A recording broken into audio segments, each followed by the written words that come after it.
Go term ગંધારા આવો શબ્દ મેં ગૌતમ ગંભીર માટે ઘણા વખત પહેલાંની મારી ફેસબુક પોસ્ટમાં વાપરેલો અને પહેલેથી મારા લેખમાં પોસ્ટમાં હું કહેતો જ આવું છું કે આ ભાઈ ઓવરરેટેડ છે, આ ફ્રસ્ટ્રેટેડ છે, આ ધોની વિરોધી ધતુરા છે, આ સિરિયસ કુમાર છે અને દરેક વખતે મોઢું ફૂંગડાવીને નાકના ફોંગણા ફૂલાવીને મને અન્યાય થયો, મારી ઇનિંગની કદર ન થઈ એવા બખાડા કાઢવા ફ્રસ્ટ્રેટેડ ડોશીઓ જેવી રીતે બજર સૂંઘતી એક જમાનાની અંદર ગામડાની અંદર પોતાને મુશ્કેલીઓની વાત કરી એવી જ એટીટ્યૂડ ધરાવતા ભાઈ છે. પણ હવે એને કોચ બનવા મળી ગયું અને ફ્રી હેન્ડ મળી ગયો અને ફ્રી હેન્ડમાં કેવી એને પત્તર ખાંડી નાખી છે ભારતીય ક્રિકેટ ટીમની એ નજર સામે હવે બધાને દેખાય છે. ત્યારે બધા એમ કહેતા હતા કે તમે ક્રિકેટ રમતા નથી, તમે બેટ પકડતા નથી, તમને શું ખબર પડે? ભાઈ અમે માણસથી ખબર પડે છે, અમે માણસ ચાલ્યા છે જિંદગીની અંદર, એટલે ખબર પડે કે કોણ કેવી રીતે શું કેટલા પાણીમાં છે.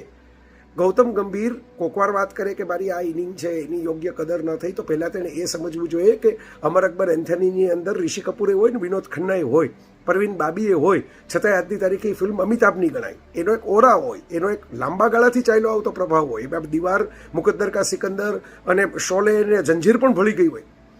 એટલે ધોનીને વધારે મળતું હોય મહત્વ તો ધોનીનો જે સ્વભાવ, એની ગ્રાઉન્ડ ઉપરની કેપેબિલિટી, એણે જે ટીમ બિલ્ડિંગ કર્યું, એની અગાઉની જીતો, ઘણું બધું પ્લસ થતું હોય. ખાલી એક જ ઇનિંગ ન જોવાતી હોય, એક જ સિક્સર ન જોવાતી હોય, આટલી સામાન્ય અકલ તો એને છે નહીં.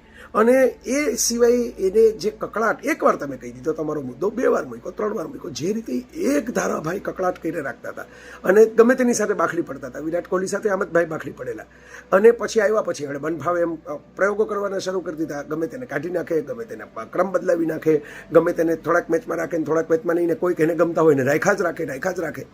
આ બધા સીન સપાટાના મૂળિયા જે છે એ એના પેલી એટીટ્યૂડમાં છે કે હાય મને અન્યાય થઈ ગયો, મને પૂરતી તક ન મળી, હું બતાવી દઉં. ભાઈ ત્યારે તમે તમારી લિમિટેડ કેપેસિટી જ હતી, તમે કોઈક ઇનિંગ રમી જાવ એટલે તમે મહાન ન કહેવાઓ. તમારી જો ઓવરઓલ એવરેજ કાઢો, સ્ટ્રાઇક રેટ કાઢો તો એ કંઈ એટલું બધું ઐતિહાસિક છે ક્રિકેટમાં એવું નથી. એ જોઈ લ્યો પેલા રેકોર્ડ કાઢીને. તો એ અને તમે કેટલાક મેચો જીતાવી દો કે કેટલીક ઇનિંગ સારી રમી દો એટલે તમે મહાન ક્રિકેટિંગ બ્રેઇન નથી થઈ જતા.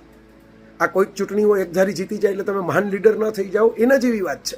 તો મારા મિત્રો, આ સમજવા જેવી વાત છે કે ગૌતમ ગંભીર છે એ ભાઈ ભલે કદાચ જીતી પણ જાય તો મારા અભિપ્રાયમાં ફેર પડવાનો નથી કે પહેલાંય ગડબાજ હતા, આજે ગડબાજ છે, હજી ગડબાજ રહેવાના છે. અને એ ધીરે ધીરે ગ્રેગ ચેપલની જેમ પાળ પીટી નાખવાની તૈયારીમાં છે ભારતીય ક્રિકેટ ટીમની. રવિ શાસ્ત્રી હોય કે બીજા જે કોચ હોય એ લોકોએ પ્રમાણમાં સારું કામ કરેલું જ છે, રાહુલ દ્રવિડે કરેલું છે. ક્યાંક આપણી ભૂલ થતી હોય એસેસમાં, એનાલિસિસમાં. હજી કેટલા બધા લોકો છે, રોબિન સીધી માંડીને અજય જાડેજા જેવા કે જે આપણા જ પૂર્વ ક્રિકેટરો હોય એને કોચિંગ કરી શકવા માટે સક્ષમ હોય. પણ આપણે આ ભાઈને જેટલું લંબાવશું એટલી વાર કદાચ મેચ જીતાડી પણ દેશે તોય ટીમ અને ક્રિકેટ ખરાબ કરી નાખશે.